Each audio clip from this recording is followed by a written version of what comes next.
आपके बच्चे का सुख नहीं छिनेगा। ऐसा मैं ईश्वर से प्रार्थना करता हूं कि ईश्वर कृपा करें आपके ऊपर। ये जो मंत्र दिया जाता है, ये मंत्र इस तरीके से करना चाहिए, जो लिखा होता है पेन से लिखना है, ध्यान रखना है, लाल पेन से लिखना है, और ये एक दूसरे का नकल नहीं करना है। हम कई बार ये मंत्र अलग अलग विषय के लोगों को देते हैं, कई बार ये भूत वालों को भी दे देते हैं, कई बार ये शत्रुओं को भी दे देते हैं रक्षार्थ। तो इसमें आया है फुरयमंती श्री वाचा सतनाम आदेश गुरु का। इसलिए मंत्र को हमेशा छुपा के करना चाहिए। मंत्र को दृढ़ विश्वास होना चाहिए। मंत्र तब फलीभूत होता है जब आपके अंदर प्रसन्नता होती है, विश्वास होता है, तब मंत्र फलीभूत होता है। मंत्र चलाने से, बोलने से नहीं होता। मंत्र को दृढ़ विश्वसता से अपने अंदर एक अस्त्र शस्त्र की तरह ये प्रयोग मान लें कि ये हमारे पास सुरक्षित है, जिस दिन चला देंगे उस दिन महाप्रलय आ जाएगी। मंत्र में इतनी ताकत होती है। लेकिन वो मंत्र हमेशा नहीं कि पड़ोसी लड़ाई हुआ मंत्र चला रहे हैं, किसी ने आपके द्वार पे थोड़ा सा कचरा भला दिया, मंत्र चला रहे हैं।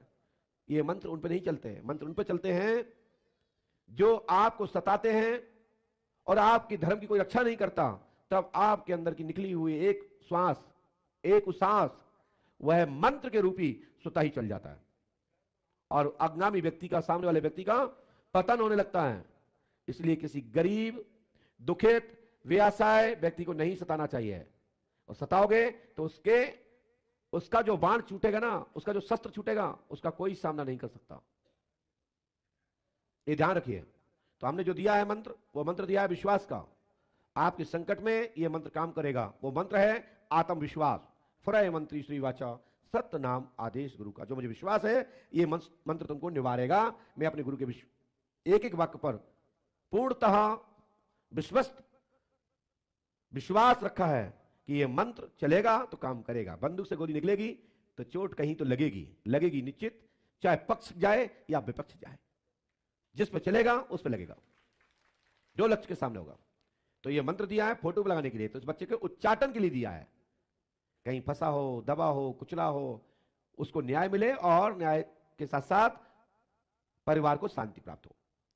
इतना मुझे बोलने की जरूरत नहीं थी, लेकिन समझाने की जरूरत है।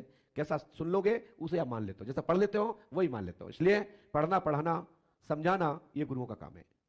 बाद में ये नहीं कहोगे गुरु जी आपने बताई नहीं थी। हम सबसे कहते हैं 5 अमावस्या करना है, पहले की विनती, छठवें गिनती, 3 रामायण करना है, मन हो तो करना। इसलिए कह रहा हूं महाराज हमने 3000 रुपए खर्च भी कर दिए, 10,000 भी कर दिए, 5 बार आ भी गया, मुझे तो कुछ ही हाथ नहीं आया। क्योंकि तुम्हारे मन में रोना ही रोना था पहले से ही, रोते ही जा रहे हो। कर रहा हूं, होगा कि नहीं होगा, कर देता हूं, गुरुजी ने कहा है तो। समझे ना?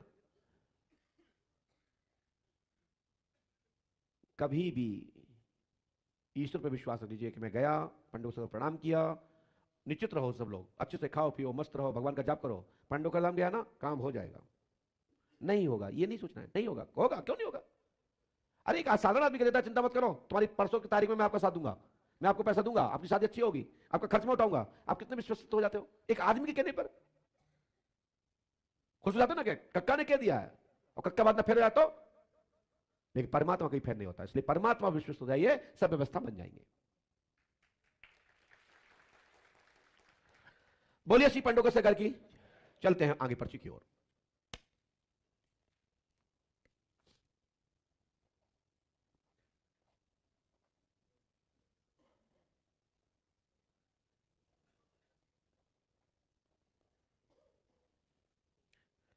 अर्जी जो गलत कटवाते हैं उनकी स्वतः ही अमावस्या कैंसिल हो जाती है। जिनके पास नहीं है उन्हें पर्ची कटवाने की जरूरत नहीं है, उनके लिए डायरेक्ट आदेश है। कई लोग करते हैं ना, हमने बोला कि अपने नियम अपने निकालते हैं, तो उसके स्वयं उसके जिम्मेदार खुद ही हैं। हम तो बताने वाले हैं, कर्म आपको करना है ना। यहां मुकेश जी बताएंगे दस्तखत करके भाई आपकी अर्जी गलत कटी, ना सोनू जी बताएंगे कि आपने धागा नहीं बनवाया, ना कोई और बताएगा कि आपने पाठ जाप नहीं किया। हमने तो लिख दिया है। ऐसा कौन सा पर्चा है जिसमें मंत्र नहीं लिखता हूं, और ऐसा कौन सा पर्चा है जिसमें विधान नहीं लिखते। खुद भी पढ़े लिखे हैं। डॉक्टर जब आपकी नब्ज पकड़ता है तो दवा लिखता है, और लिखता है सुबह शाम, सुबह शाम दोपहर, सुबह शाम दोपहर कैसे लेना है। वो सबको समझाता रहना एक व्यक्ति को, तो दिन भर एक ही मरीज बैठा रहेगा, और फिर भी वो व्यक्ति संतुष्ट नहीं होगा। और संतुष्ट होने वाला व्यक्ति एक क्षण भी टाइम मिलता है, वो समझ लेता है और संतुष्ट हो जाता है, और दूसरों को भी संतुष्ट करने के लिए तैयार हो जाता है। जो समझना चाहता है उसको मैं समझाने के लिए बात दूं, जो नहीं समझना चाहता मैं उसको नहीं समझा सकता। मैं कोई ज्ञानी ध्यानी बहुत बड़ा गुरु नहीं हूं कि मैं सबको समझा दूंगा, सुधार दूंगा। जो समझना चाहते हैं, सुधारना चाहते हैं, उनके लिए एक बात में वो मेरी बात मान लेते हैं और काम हो जाता है। बाद में मत कहिएगा कि मेरा ऐसा नहीं हुआ, उससा नहीं हुआ। सुताई समझ लीजिएगा कि आपकी खुद की गलती है। हमसे पूछने की जरूरत नहीं है कि हमने 5 मौसा करी, मेरा काम क्यों नहीं हुआ। आप पहले दिन से ही हनुमान जी पे छोड़ दीजिए, बाबा हम आपकी चौखट पे आए, आपकी रज हमने मस्तक पे लगा ली, बस मेरा काम हो गया, ये भावना लो, हो गया काम, 100% हो जाएगा। हम लिख भी देंगे पर्चे पे, तुम्हारा काम हो जाएगा, नहीं होगा, कर्म खुद करना है।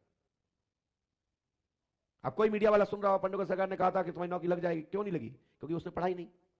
हमने जब तुम मेरे पास आए तो हमने भविष्य आपका देखा, वर्तमान की गणना की कि चक्र क्या कह रहा है, ग्रह चक्र क्या कह रहे हैं, आपकी पढ़ाई क्या कह रही है, आपकी योग्यता क्या कह रही है। यदि आपका यही कैलकुलेशन रहा तो आपको फलाने महीने फलाने सन तक सफलता मिल जाएगी। हमने वर्तमान के आपके चलने के तरीके से हमने गणना की और हमारा पर्चा लेके घरे बैठ जाओ कि गुरुजी ने कह दिया अब तो हो ही जाएगा, कि गुरुजी ने कहा कि विश्वास रखो, हमने विश्वास रख लिया। इससे भी काम नहीं चलेगा, कर्म करना है। हमारी बात समझ में आ रही है आप लोगों को कि जहां विश्वस्तता की बात है वहां विश्वास रखिए, जहां साथ साथ कर्म की बात है वहां कर्म भी कीजिए, पढ़िए लिखिए, मेहनत करिए, संघर्ष कीजिए, फिर तुम्हारे हाथ से निकले तब हमसे कहना। अब यहां यह बात जुड़ गई है, विषय अंतर्गत मूवमेंट है ये।